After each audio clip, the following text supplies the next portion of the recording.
Ravi de vous retrouver pour cette session d'information. Au sommet de ce journal, dès les premières heures de la nouvelle année, l'opposition politique burkinabé lance ses inquiétudes. Elle qualifie d'échec cuisant l'opération d'enrôlement des Burkinabés de l'extérieur pour les futures élections. Eddie Kombogo et Carlos Toé étaient face à la presse ce matin. Vous les entendrez dans quelques instants. Et puis, nouveau changement de calendrier pour la Coupe d'Afrique des Nations.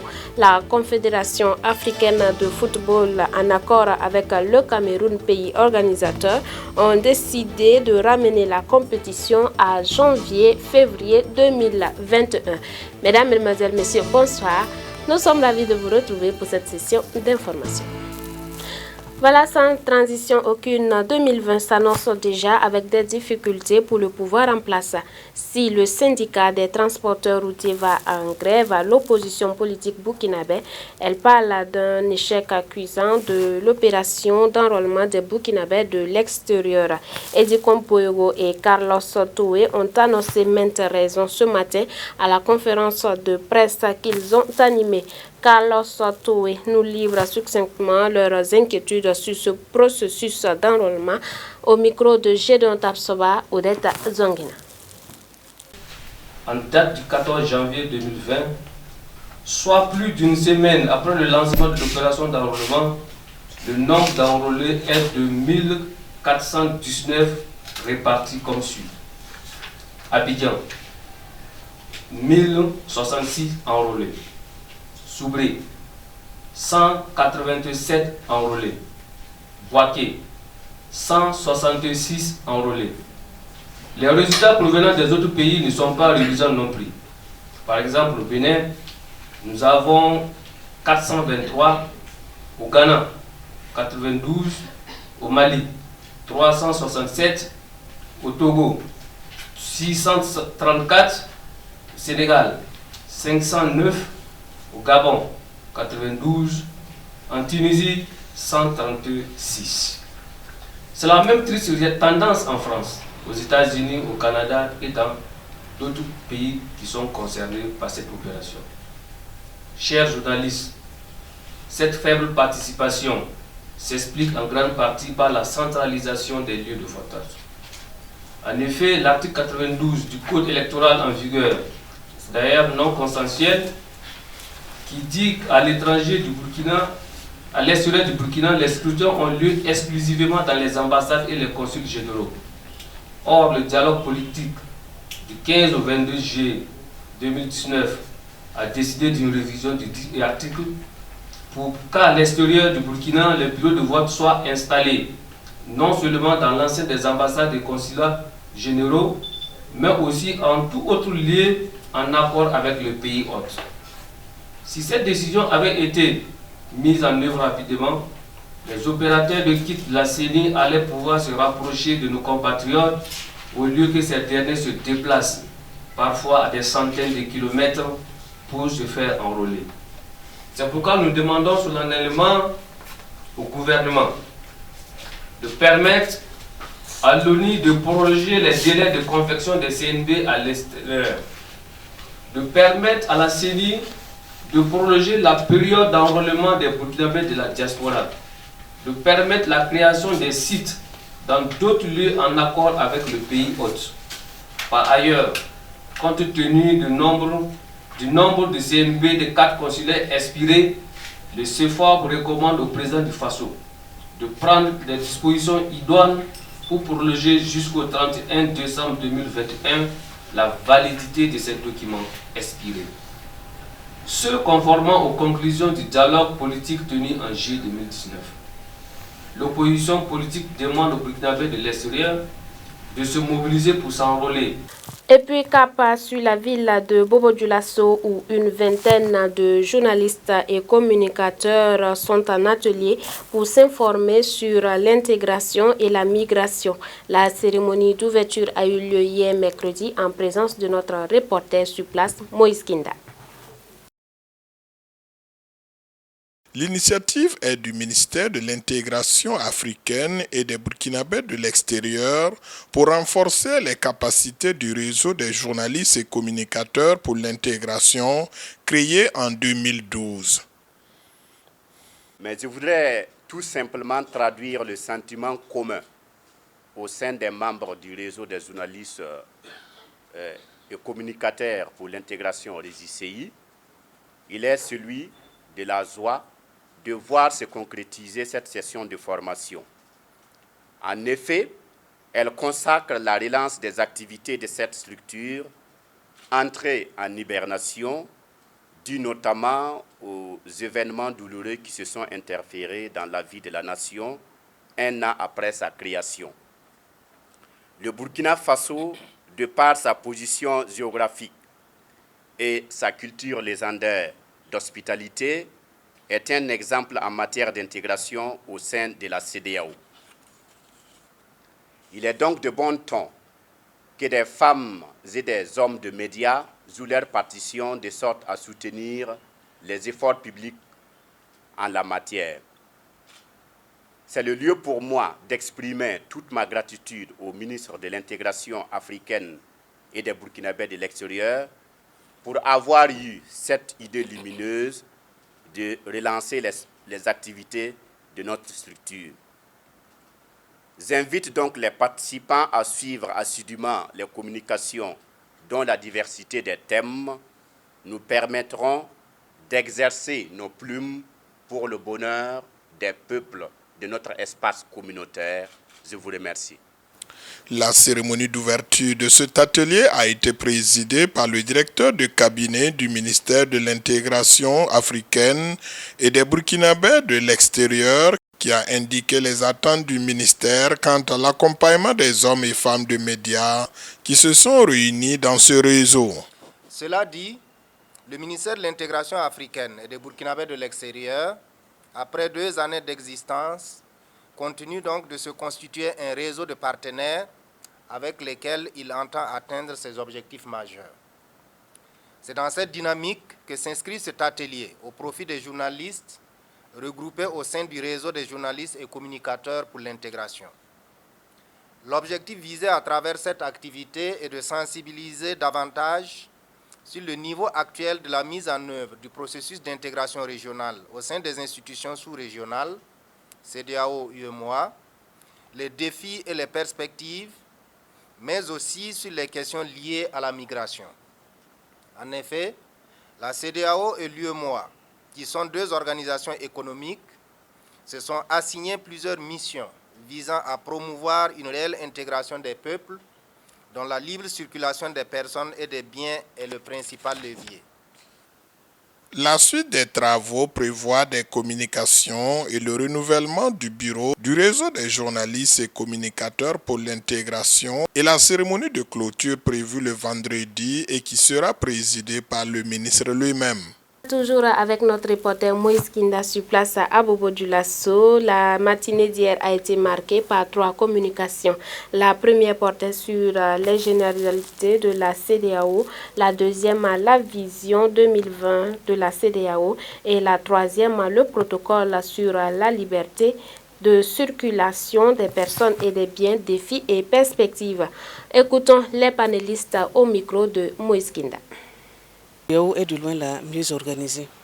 Et en termes d'acquis, vous savez que le protocole sur la libre circulation des personnes et des biens, le droit de résidence et d'établissement, qui a été adopté en 1979, donc ça fait plus de 40 ans, est le pilier même de cette communauté-là.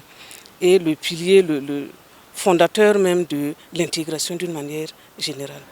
Parce qu'avec la CEDEAO, vous avez vu qu'il y a la suppression des visas, il y a la carte d'identité biométrique qui est en règle, et le droit d'établissement, le droit de résidence.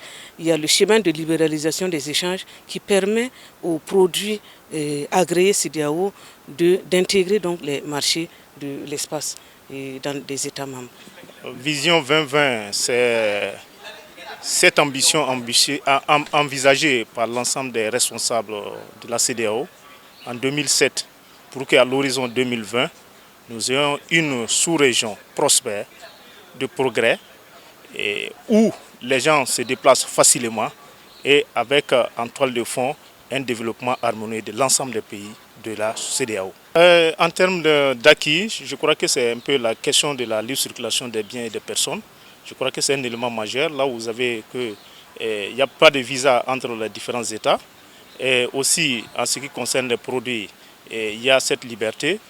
Et autre élément, c'est un peu une certaine convergence des politiques, même si elle n'est pas totale.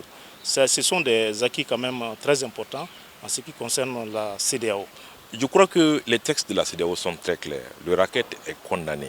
Et nous encourageons les États à mettre en place des dispositifs pour lutter contre le racket des populations, le racket des commerçants, le racket des honnêtes citoyens qui ne font que passer. Et le commerce, c'est le cœur du développement. Le mouvement des personnes et des biens participe de l'enrichissement de chacun des États pris individuellement. Donc nous ne pouvons pas comprendre que quelqu'un qui veut aller d'un État, on puisse continuer à racketter cette personne. Et pour moi, la vraie décision appartient aux États.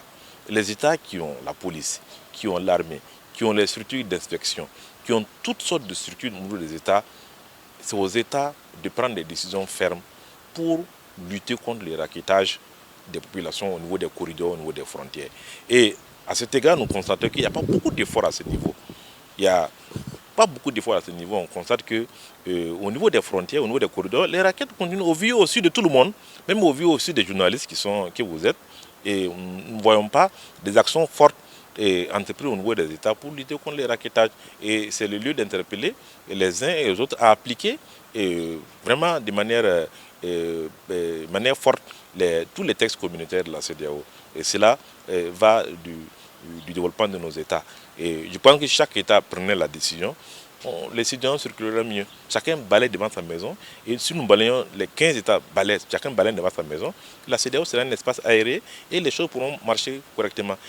Et puis dans l'actualité hors de chez nous, les dates du 9 janvier au 6 février 2021 ont été retenues pour l'organisation de la prochaine Coupe d'Afrique des Nations. C'est ce qui ressort de la réunion entre la délégation du comité exécutif de la CAF et la Fédération camerounaise de football.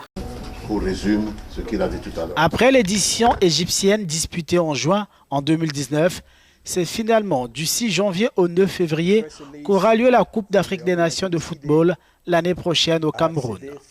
L'annonce a été faite mercredi par la Confédération africaine de football, un changement de date voulu par le Cameroun pour des raisons météorologiques. Juin étant une période pluvieuse dans ce pays. Un retour à la période de prédilection de la compétition qui n'est pas sans problème. Parmi les appréhensions d'une CAN disputée en janvier figure l'attitude des clubs européens, souvent réticents à l'idée de libérer leur légion africaine au profit des sélections nationales. Cette modification du calendrier n'est encore qu'une simple proposition. Elle doit être validée par le comité exécutif de la CAF qui se réunira le 6 février. Nous parlons climat dans cette édition. La décennie qui vient de s'écouler aura été la plus chaude jamais enregistrée selon 3 agences mondiales experts du réchauffement climatique. On voit cela dans cet élément. Le réchauffement climatique n'a rien d'éphémère. 3 agences mondiales le confirment. D'après les scientifiques de la NASA, de l'Organisation météorologique mondiale et de l'Agence américaine d'observation océanique et atmosphérique, la décennie qui vient de s'écouler aura été la plus chaude jamais enregistrée. 2016 aura été l'année record devant 2019. Le constat de la NASA est sans appel. Nous pouvons isoler l'évolution des gaz à effet de serre et la déforestation et estimer les changements qui se seraient produits sans l'homme. Les volcans, le cycle solaire, le forçage orbital. Lorsque nous faisons cela et que nous estimons ce que serait l'évolution des températures, juste avec ces éléments, nous nous retrouvons avec des écarts massifs. Sur cette animation, l'évolution des températures décennie après décennie. La moyenne dépasse aujourd'hui de 1,1 degré celle de la période pré-industrielle et la suite ne s'annonce guère meilleure. Avec des gaz à effet de serre de plus en plus concentrés dans l'atmosphère qui y retiennent la chaleur, l'Organisation météorologique mondiale estime de 3 à 5 degrés la hausse de la température d'ici la fin du siècle, favorisant les phénomènes extrêmes. En Australie, c'est le record de chaleur de 2019 qui a ouvert la voie au feu de brousse dévastateur. L'an dernier, l'Europe a, elle, connu 2 vagues de chaleur record, avec un pic à 46 degrés en France. On parle espoir dans cette édition. En Australie, une pluie longuement attendue vient donner un ouf de soulagement aux pompiers. Une bouffée d'air, ou plutôt de pluie, qui vient booster les soldats de feu et apaiser 4 mois d'incendie qui a fait d'énormes dégâts. La pluie, enfin. En Australie, jamais elle n'aura été aussi attendue et appréciée. En 4 mois d'incendies ravageurs, les précipitations ont été très ponctuelles et toujours de courte durée, trop courtes pour avoir une incidence sur les feux de forêt. Cette fois, elles dureront 2 jours au moins. Pas de quoi éteindre tous les feux, mais peut-être de quoi en contenir quelques-uns. Dans l'état de Nouvelle-Galles du Sud, au sud-est de l'île, une trentaine de brasiers continuent d'échapper à tout contrôle. Les orages ont déjà permis de dissiper le nuage de fumée qui planait sur Melbourne depuis le début de la semaine. Ces incendies, les plus graves qu'ait connus l'Australie, pourtant habituée à ces crises saisonnières, ont fait 28 morts, détruit plus de 2000 habitations et réduit en fumée quelques 100 000 km², davantage que la superficie du Portugal. Voilà, je reprends pour vous les grands titres à développer dans ce journal avant de refermer cette édition. L'opposition politique burkinabé lance des inquiétudes dès les premières heures de la nouvelle année. Elle qualifie d'échec cuisant l'opération d'enrôlement des Burkinabés de l'extérieur pour les futures élections. Et puis un nouveau changement de calendrier pour la Coupe d'Afrique des Nations. La Confédération africaine de football, en accord avec le Cameroun, pays organisateur, ont décidé de ramener la compétition à février 2021. Ainsi s'achève cette édition. Merci de nous avoir suivis. Un bonsoir à tous ceux qui nous suivent depuis la ville de Dédougou.